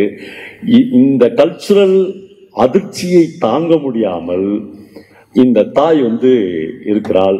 ஆனால் மகனும் மருமகளும் பேரப்பையனும் அவ்வளவு அன்பை இந்த முர்மு மேலே கொட்டி தீர்க்கிறார்கள். ஒரு நாள் பையனுக்கு ஒரு டெக்ஸ்ட் படித்துக் கொண்டிருக்கிற ஒரு பையனுக்கு லெமிஸ் என்கிற ஒரு விலங்கை பற்றி ஒரு டெக்ஸ்ட் வருகிறது. இந்த லெமிஸ் என்கிற விலங்கு நார்வேயிலும் ஸ்வீடனில் மட்டும்தான் அது ஒரு சின்ன விலங்கு, ஒரு 4 அங்குல 5 அங்குல விலங்கு உயரமுள்ள ஒரு விலங்கு. அது கட்டுப்படுத்த முடியாத அளவுக்கு வளர்ந்து லட்சக்கணக்கில் கோடிக்கணக்கில் அந்த நாடுகளில் பெருகிவிடும். யாருமே சொல்லாமல், எந்த கவர்மெண்ட் ஆர்டருமே இல்லாமல் ஒரு நாள் இந்த கோடிக்கணக்கான விலங்குகளும் சாறை சாறை சாறையாக போய் கடலில் இறங்கி அவைகளே தங்களை மாய்த்து கொள்ளும். அப்போ அதிலிருந்து மீண்டு போன சில விலங்குகள் மறுபடியும் அந்த தேசத்தில் வளர்ந்து இன்னொரு 4-5 வருஷத்தில் பல கோடி பெருகி மறுபடியும் அவர்களே கடலில் போய் தங்களை தாங்களே மாய்த்து கொண்டு தங்களுடைய சந்ததிகளுக்கு இடம் கொடுக்கிற ஒரு விஷயத்தை அம்மா பாடமாக பேரனுக்கு சொல்லிக் கொடுக்கிற போது ஒரு தேசத்தில் என்ன நிகழ்கிறதோ அதுதான் அந்த தேசத்தில் பாடமாகவும் இருக்கும் என்பதை கற்றுக்கொள்கிறார்கள். இப்ப இதுதான் விஞ்ஞானிக்கு நடந்தது. இதைத்தான் ஒரு டெக்ஸ்டாகவும் அந்த தேசத்தில் காண்பித்தார்கள். மறுபடி ஒரு நாள் மருமகள் அழுவதை அம்மா பார்க்கிறாள். இவ போய் மறுபடியும் மாமியார் கேட்கிற போது என்னாச்சு, இந்த அம்மா எழுதுகிறது, ஸ்வீடனில் ஒரு குளிர்காலத்தில் நீ தாங்க மாட்டா என்று என்ன சொன்னார்கள். ஆனால் குளிர்காலத்தில் நான் பார்த்து விட்டேன், குளிர்காலத்தை எல்லாம் நான் தாங்கிவிட்டேன். அந்த பொண்ணை ரொம்ப பிரியமாக இவள் கேட்கிற போது அவள், என்னால் ஒரு பெண் குழந்தை இல்லாமல் வாழவே முடியாது, அப்புறம் நீ எப்படி இவ்வளவு அழகா இருக்கிற என்று கேட்கிற போது அன்னைக்குதான் அவள் அந்த ரகசியத்தை சொல்றான். என்னன்னா, என்னுடைய கருவையும் உங்களுடைய மகன் அர்ஜுனுடைய கருவையும் கொண்டு போய் நாங்கள் ஒரு லேப்ல கொடுத்துருவோம். அந்த லேப்ல அவங்களே 3 மாதம் அந்த குழந்தையை வளர்ப்பார்கள். 3 மாதம் ஆனவுடன் எங்களை ஒரு நாள் கூப்பிடுவாங்க. கூப்பிட்டு உங்களுடைய குழந்தை 3 மாத கருவாக இந்த மாதிரி இருக்கும் அப்படின்னு ஒரு பெரிய ஸ்கிரீன்ல காமிப்பாங்க. நாங்கள் வெளியே வந்து பார்த்தால் 100 கணக்கில் ரஷ்யாவிலிருந்து பெண்கள் உட்காந்துப்பாங்க. இவர்கள் எல்லாம் ஒரு வகையில் வாடகை தாய்கள். இவங்கள யாருக்காவது ஒருத்தருக்கு எங்களுடைய கருவை சுமக்கிற விஷயத்தை நாங்கள் கொடுப்போம். அப்படி ஒரு ரஷ்யாக்காரி 5 மாதம் எங்களுடைய கருவை சுமந்து, நாங்கள் 3 மாசம் கருவை அவள் 5 மாசம் சுமக்கணும். அப்புறம் 2 மாசம் அவங்க மறுபடியும் இன்குபேட்டர்லேயே எங்கள் குழந்தையை வைத்திருப்பார்கள். 10வது மாதம் ஒரு நாள் கூப்பிட்டு முழுசா உங்க பையனை என்கிட்ட அவர்கள் தான் ஒப்படைத்தார்கள். அம்மா சொல்றா, உன் இடை இவ்வளவு அழகான சிறிய இடையா இருப்பதன் ரகசியம் இப்பொழுதுதான் எனக்கு புரிகிறது, நீ குழந்தை பெற்றுக்கவே இல்லையா என்று கேட்கிறார். அவர் சொல்றாரு, யாருமே நாங்கள் இனிமேல் குழந்தை பெற்றுக்க வேணாம். இப்போ இந்த 3 மாசம் என்பதை இன்னும் எப்படி குறைக்கலாம் என்பதற்கான ஆராய்ச்சியில் ஸ்வீடன் ஈடுபட்டு இருக்கிறது. அது அநேகமா சக்சஸ் ஆயிடுச்சுன்னா இந்த பிரச்சனைகளும் எங்களுக்குள்ள இருக்காது. அப்புறம் இந்த வாடகை தாய்க்கு நாங்க ஒரு காசு கொடுங்களா, அது $20,000. $20,000 என்றது 20,000 யூரோப்பியன் ஈரோக்கள் என்பது ரொம்ப பெரிய அமௌண்ட். இப்பொழுது எண்ணெய் கிணறுகள்லாம் தீர்ந்துச்சு. இப்பெல்லாம் சூரிய வெளிச்சத்திலேயே கார் ஓட்டலாம், பேட்டரி கார்கள் போலான்றதுனால இப்பொழுது அரேபியாவிலிருந்து, வடகுலா நாடுகளிலிருந்தும், லத்தீன் அமெரிக்கா நாடுகளிலிருந்தும் போட்டி போட்டுக்கொண்டு பல பெண்கள் ஸ்வீடன் அரசாங்கத்திடம் விண்ணப்பிக்கிறார்கள். நாங்கள் அந்த குழந்தைய சுமக்கிறோம், எங்களுக்கு $20,000 வேணாம், $5,000 $3,000 கொடுத்தா போதும். சில பெண்கள் ஒரு எக்ஸ்பீரியன்ஸ்க்காக நான் வளர்த்து தருகிறேன், காசே வேணாம் என்றெல்லாம் விண்ணப்பிக்க ஆரம்பித்து விட்டார்கள். அதனால இதை நோக்கி நாங்கள் ரொம்ப சீக்கிரம் முன்னேறி கொண்டே இருக்கிறோம். இதெல்லாம் கேட்க கேட்க இலங்கையிலிருந்து போன நம்மள மாதிரி ஒரு சராசரி அம்மாவுக்கு கதி கலங்குது, என்னடா நடக்குது உலகத்துல அப்படின்னு. இப்போ அம்மாவும் அந்த பையனும் அவருடைய மனைவியும் ஒரு நாள் அம்மா சொல்றாங்க, நாம் இன்னைக்கு அந்த கரூர் லேபுக்கு போலாம், வரையாமா அப்படின்னு கூப்பிடுறாங்க. இப்போ அம்மா அவளோட மிக சந்தோஷமாக அந்த கார்ல ஏறி போனோடனே அவங்க ஒரு மிகப்பெரிய ஸ்கிரீன்ல 16 பெண் குழந்தைகளினுடைய வளர்ச்சி அடைந்த கருவை காண்கிறாங்க. அதுல ஒரு குழந்தை தான் இந்த பொண்ணோட குழந்தை, தன்னுடைய பையனுடைய குழந்தை. அந்த கருவாகிறதுக்கு முன்னாடியே அந்த ஒப்படைக்கும் போதே குழந்தைக்கு பேர்லாம் வச்சிடறாங்க. அந்த குழந்தைக்கு இவள் ஒரு ஸ்வீடிஷ் பேர் வைக்காம காமாட்சின்னு பேர் வச்சுக்கிறான், பெண் குழந்தை. ஏன்னா இவர் இலங்கைக்காரு. இந்த காமாட்சி யாருன்னா இந்த அம்மாவுடைய அம்மா பேர். அதனால அவளுக்கு இன்னும் கூடுதல் மன நெகிழ்வா, நம்ம அம்மா நம்முடைய பேத்தியா வரப்போறா என்கிற. இப்போ அவன் என்ன பண்றான், அந்த கம்ப்யூட்டர்ல இந்த பொண்ணு ஒரு வயசுல, இந்த பொண்ணு பிறக்கும் போது எப்படி இருப்பான், ஒரு வயசுல எப்படி இருப்பா, 5 வயசுல எப்படி இருப்பா, 10 வயசுல எப்படி இருப்பா, 21 வயசு வரலாம் அந்த குழந்தையினுடைய பல்வேறு படங்களை இந்த அம்மா காமிப்பான். இந்த 21வது வயசெல்லாம் இந்த அம்மா பார்த்துட்டு மயக்கடிச்சு விடுற அளவுக்கு ஆடும். என்ன அவ்வளவு பேரழகியாக அவள் இருப்பாள். ஏன்னா அவளுக்கு கண் எப்படி இருக்கணும், அவளுக்கு முடி தங்க நிறத்துல இருக்கணுமா இல்ல பிளாக்ல இருக்கணுமா, எல்லாவற்றையும் இவர்களே டிசைட் பண்ண முடியும். நம்ம தான் கடவுள் கொடுத்தாரு, இந்த குழந்தை தான் பிறந்துச்சு அப்படின்னு சொல்லலாம். அவங்க கம்ப்யூட்டர்லேயே இந்த குழந்தைக்கு இந்த கலர்ல தான் முடி இருக்கணும், கண்ணு ப்ளூவா இருக்கணுமா பிளாக்கா இருக்கணுமா, குழந்தை வெண்ணெய் கட்டிய வெட்டின மாதிரி நிறம் இருக்கணுமா, எல்லாத்தையுமே இவங்க டிசைட் பண்ணிடலாம். பண்ணி அந்த பொண்ணுடைய 21வது வயசுலாம் பார்த்தா அவதான் உலகத்தின் பேரழகியா இருப்பாங்க. இப்போ அந்த பேரழகியினுடைய முகத்தை பார்த்து மருமகள் தேம்பி தேம்பி அழுவார். இந்த தடவையும் என்னுடைய விண்ணப்பம் நிராகரிக்கப்பட்டிருக்கிறது அப்படின்னு அழுவார். இப்பொழுது யாரும் ஒரு வார்த்தையும் பேசாமல் திரும்பி வீட்டுக்கு வந்துடுவார். வீட்டுக்கு வந்த பிறகு இவளுக்கு ரொம்ப பிரியமான இவருடைய பேரன் முர்மு, இன்றைக்கு உனக்கு ஒரு பெரிய கொண்டாட்டம் காத்திருக்கிறது என்று அம்மாவிடம் சொல்வான். அம்மாவுக்கு புரியாது. உனக்கு புரியலையா, உன்னுடைய 70வது பிறந்தநாள் நாளை காலையில் வருகிறது. அம்மாவுக்கு 70வது பிறந்த நாள் வந்தா நம்ம கருணை கொலைக்கு விண்ணப்பிக்கணும், அதெல்லாம் மைண்ட்லேயே இருக்காது. நம்முடைய இலங்கையிலிருந்து ஸ்வீடன்ல நம்முடைய மகன் வீட்டில் தன்னுடைய 70வது பிறந்த நாள் அவ்வளவு கோலாகலமாக கொண்டாடப்பட போகிறது என்று குளித்து முடித்து இருப்பதிலேயே ஒரு நல்ல ஆடையை உடுத்தி கண்ணாடி முன் நின்று தன்னைத்தானே பார்ப்பாச்சு. நமக்கு போய் 70 வயசுன்னா நானே நம்ப மாட்டேன் என்று அவர் சொல்வார். என்ன ஒரே ஒரு பிரச்சனை, அவர் உயிரோடு இருந்திருக்கலாம், அவர் போயிட்டார். நாங்கள் 2 பேரும் எங்கள் குழந்தைகளை, எங்களுடைய பேர குழந்தையை பார்த்து கொண்டிருந்திருக்கலாம். என் பிரியமான மகனிடம் மருமகனிடம் இந்த கூட்டில் அவர்களுக்கு ஒரு இளம் சூட்டை கொடுக்கிற மாதிரி ஒரு பிரியத்தில் நாங்கள் வாழ்ந்திருக்கலாம் என்று அந்த அம்மா நினைத்துக் கொள்வாள். இப்பொழுது அவர்கள் தோட்டத்தில் 20 சேர் போட்டு நண்பர்கள் வந்திருப்பார்கள். எல்லோரும் அந்த தோட்டத்தில் போய் குழும்பி இருப்பார்கள். எல்லோருக்கும் பரிசு பொருட்களை அம்மாவின் கையால் மகன் அர்ஜுன் கொடுக்க வைப்பான். உங்கள் இந்த கதையை என்னால் இந்த இடத்தில் சொல்ல முடியவில்லை. அந்த அம்மா 15வது வயதில் திரிகோணமலையிலிருந்து தன்னுடைய மகனை ஸ்வீடனுக்கு படிக்க அனுப்பும் போது அவனுடைய கண்கள் எப்படி இருந்தது என்பதை பார்ப்பதற்காக அவன் பக்கமாக திரும்புவாள். அந்த மகனின் கண்கள் ஒடுங்கி போய் அம்மாவை பார்க்க திராணியற்று தாழ்ந்து போய் உள்ளே புதைந்து போய் இருக்கும். அம்மா அந்த கண்களை பார்த்து கொண்டே இருப்பாள். ஆனால் அந்த கண்கள் அம்மாவுக்கு ஒரு விடை கொடுக்கும். எல்லோரும் மௌனமாக இருப்பார்கள், எல்லோரும் கொண்டாடுவார்கள். இந்த நிலைமை ஏன் வந்தது என்று அதற்கு முன்னால் ஒரு பத்தியில் முத்துலிங்கம் எழுதியிருப்பார். ஏன் இவருடைய விண்ணப்பங்கள் தொடர்ந்து நிராகரிக்கப்படுகிறது என்றால், உங்கள் சொந்த குடும்பத்திலிருந்து 70 வயதுக்கு மேல் யார் வேண்டுமானாலும் கருணை கொலைக்கு விண்ணப்பித்தால் அந்த இரத்த உறவுள்ள ஆட்களுக்கு குழந்தை பெற்றுக் கொள்வதற்கு ஒரு முன்னுரிமை, ஒரு ப்ரெஃபரன்ஸ் வழங்கப்படும் என்று ஒரு புதிய சட்டம் ஸ்வீடனில் ஏற்றப்படும். அந்த சட்டம் ஏற்றப்பட்ட அன்று ஸ்வீடன் முழுக்க ஷாம்பெயின் குடித்து, பீர் குடித்து, விஸ்கி குடித்து கொண்டாடுவார்கள் இளம் தலைமுறையினர். அப்படி ஒரு மனநிலையை ஒரு புதிய சட்டம் உருவாக்கியிருக்கும். இப்ப அந்த புதிய சட்டத்தினுடைய ஒரு நீட்சியாக அம்மாவுக்கு இப்படி ஒரு பர்த்டே பார்ட்டி நடக்கும். கடைசியாக முத்துலிங்கம் அந்த கதையை முடிக்கிற போது அம்மா சொல்கிறாள், நான் ஒரு சிற்றுரை ஆற்ற தயாராக அந்த சிறு மேடையை நோக்கி போனேன் என்று அந்த கதையை முத்துலிங்கம் முடிக்கிறார். நண்பர்களே, ஒரு கதை தான் இது.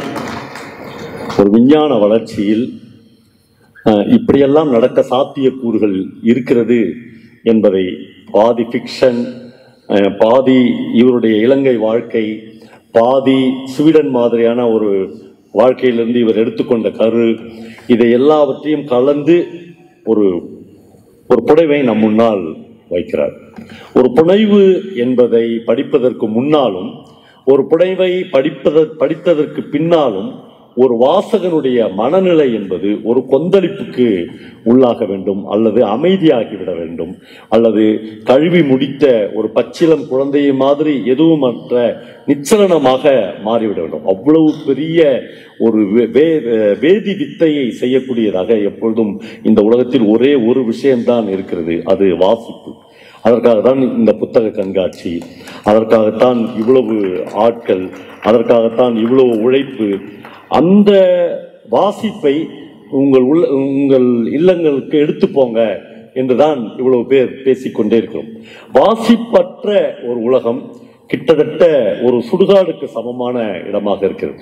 நீங்கள் நம்முடைய எவ்வளவு பெரிய மனிதனும், எவ்வளவு பணம் வைத்திருக்கிற மனிதனும், எவ்வளவு கோட்டீஸ்வரனும், அல்லது எவ்வளவு பெரிய பதவியில் இருக்கிற ஒரு மனிதனுக்கும் இந்த வாழ்க்கை கொடுத்திருப்பது ஒரே ஒரு வாழ்க்கை மட்டும்தான். அந்த வாழ்க்கைக்குள் அவன் சம்பாதித்த சொத்து, அவன் சம்பாதித்த நல்ல பெயர், அவன் சம்பாதித்த கெட்ட பெயர், அல்லது அவன் பார்த்த துரோகம், அவன் பார்த்த இழிவு, அவன் பார்த்த மேன்மை, அவன் பார்த்த கீழ்மை, அவன் பார்த்த பெண்கள், இப்படி நாம் வகைப்படுத்திக் கொண்டே போலாம். ஆனால் அதெல்லாம் ஒன்றுதான். நீங்கள் ஒரு வாழ்க்கையை மட்டும்தான் இந்த உலகத்தில் வாழ முடியும். ஒரு புத்தகத்தை நீங்கள் முழுமையாக வாசிக்கிற போது நீங்கள் வாழாத இன்னொரு வாழ்க்கையை அந்த புத்தகம் உங்களுக்கு சொல்லிக் கொடுக்கிறது. உங்கள் வாழ்க்கையில் 100 புத்தகங்களை நான் இதுவரையிலும் வாசித்திருக்கிறேன் என்று ஒரு மனிதன் நம் முன்னால், சமூகத்தின் முன்னால் சொல்லும்போது 100 பேரின் வாழ்க்கையை நீங்கள் வாழ்ந்திருக்கிறீர்கள் என்று அர்த்தம். நான் 400 புத்தகங்களை என் வாழ்நாள் முழுக்க படித்திருக்கிறேன் என்றால் 400 பேர் வாழாத ஒரு வாழ்க்கையை நீங்கள் வாழ்ந்திருக்கிறீர்கள் என்ற அர்த்தம். இந்த மகத்தான அனுபவத்தை இந்த உலகத்தில் எத்தனை லட்சங்களும் எத்தனை கோடிகளும் ஒரு மனிதனுக்கு வழங்கவே வழங்காது. அப்புறம் இந்த 400 புத்தகங்களை நீங்கள் படிக்கிற போதும் நீங்கள் பல்வேறு மனநிலைகளுக்கு ஆளாகிறீர்கள். இந்த கதையை கேட்கிற போது அருண் ஏன் தேம்பி தேம்பி அழுதார் என்றால், கடைசி காலங்களில் அவங்க அப்பா ஒரு இங்கிலீஷ் ப்ரொஃபஸர் அண்ணாமலை யூனிவர்சிட்டி, இங்க கோயம்புத்தூர்ல அவரை வைத்துக் கொண்டிருக்கிறார். கடைசி ஒரு வருடத்தில் அவர் பட்ட கஷ்டங்களை அவரால் தாங்க முடியவில்லை. இந்த கதையை பாதியிலேயே கேட்பதை நிறுத்திவிட்டு அவர் அப்பாவுடனான பயணத்துக்கு அருண் போய்விட்டார். அப்படித்தான் ஒரு புத்தகம் உங்கள் வாழ்க்கைக்குள்ளாக உங்களை கொண்டு போகும். அப்படித்தான் சாந்தகுமார் என்கிற அந்த நகை வியாபாரிக்கு அந்த புத்தகம் நீ ஒன்றும் இல்லை, கேஸ்லாம் வாபஸ் வாங்க என்று சொல்லியிருக்கிறது. அப்படித்தான் கோயம்புத்தூர்ல இருக்கிற அந்த தொழிலதிபரை 8 வழக்குகளையும் ஒரே நாளில் போய் வாபஸ் வாங்கு என்று சொல்லியிருக்கிறது. எவ்வளவு பெரிய ஒரு மகத்துவத்தை, எவ்வளவு பெரிய நாம் அறியாத ஒரு உலகத்துக்குள்ளாக இந்த புத்தகங்கள் தொடர்ச்சியாக நம்மை கொண்டு போய் நிறுத்துகிறது. அதற்காகத்தான் மறுபடியும் மறுபடியும் வாசிப்பு என்பது இவ்வளவு முக்கியம் என்று ஒவ்வொரு ஊராக கூவ வேண்டியிருக்கிறது, பேச வேண்டியிருக்கிறது. இந்த ஸ்டோரி டெல்லர் அல்லது கதை சொல்லி என்பவனுக்கு இதில் என்ன ரோல் என்றால், எனக்கு தெரியும், எனக்கு இதில் ஒரு ரோலும் இல்லை. நான் பல இடங்களில் சொல்லியிருக்கிறேன், நான் ஒன்லி கேட் கீப்பர். ஒரு கேட்டை திறந்து விட்டு ஒரு செக்யூரிட்டி கார்டாக நின்று கொண்டு இதற்குள்ளாக ஒரு ஆலிஸின் அற்புத உலகம் இருக்கிறது. இதற்குள்ளாக போனால் இவ்வளவு பெரிய ஒரு உலகத்தை நாம் ஜெயமோகனுடைய 7ஆம் உலகம் என்கிற கதையை படித்து ஒரு வாரம் காய்ச்சலில் கிடந்திருக்கிறேன். நான் திரிபுரம் என்கிற கு அழகிரிசாமியின் ஒரு அம்மாவும் மகளும் சேர்ந்து ரோட்ல கிடக்கிற ஒரு வெள்ளரி பிஞ்சை எடுக்கலாமா வேண்டாமா என்கிற ஒரு பெரிய தர்க்கத்தில் அதை எடுக்கிற அந்த சூழலை தாங்க முடியாமல் அப்படியே வாசிப்பை எல்லாம் நிறுத்திவிட்டு 2-3 நாள் பித்து பிடித்தவன் மாதிரி இருந்திருக்கிறேன். ஆக வாசிப்பு உங்களை பல்வேறு மன உளைச்சலுக்கு, பல்வேறு இடங்களுக்கு கொண்டு போய் அலைகழிக்கும். ஒருவேளை அந்த அலைகழிப்பு வாழ்க்கையில் இதுவரை நீங்கள் பெறாத ஒரு இன்பத்தையும் பெற வைக்கும். அதுதான் வாசிப்பினுடைய மிகப்பெரிய இடம் என்று சொல்லி இந்த வாய்ப்புக்கு நன்றி கூறி விடைபெறுகிறேன். நன்றி.